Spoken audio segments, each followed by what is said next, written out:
سلام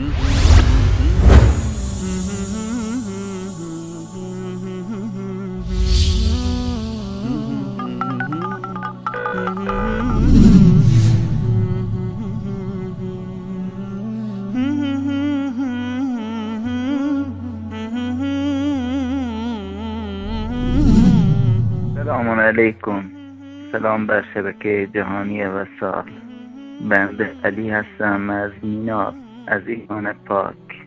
4 سال به قدرت الله به راهنمایی ها و ارشاد شما، مخصوصا از شبکه جهانی وصال حق آقای انصاری و از شبکه کلمه آقای هاشمی، شرک و خرافات و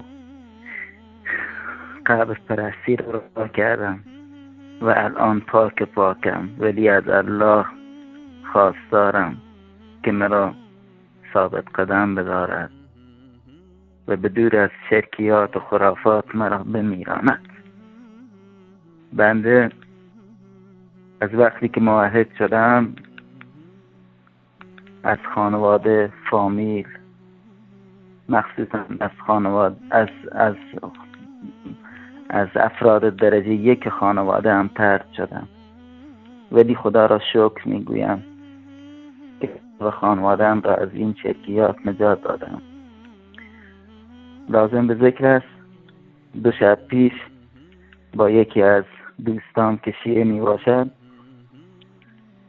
رو مسئله این که چرا مذهب تشیع را ول کردی، چرا به ما پشت کردی، چرا خیانت کردی، بحث و گفتگو کردیم و یک سوال کردم. گفتم چرا شما فقط الله را نمیخوانید؟ میدانید که گفت اگر ما یا علی میگوییم مراد از آن الله هست، یعنی یکی از اسامی الله علی است، بخاطر همین یا علی میگوییم و از این حرف خنده هم گرفت. بازم از شما تشکر میکنم به خاطر برنامه‌های خوبتان. خدا یار و نگهدارتان.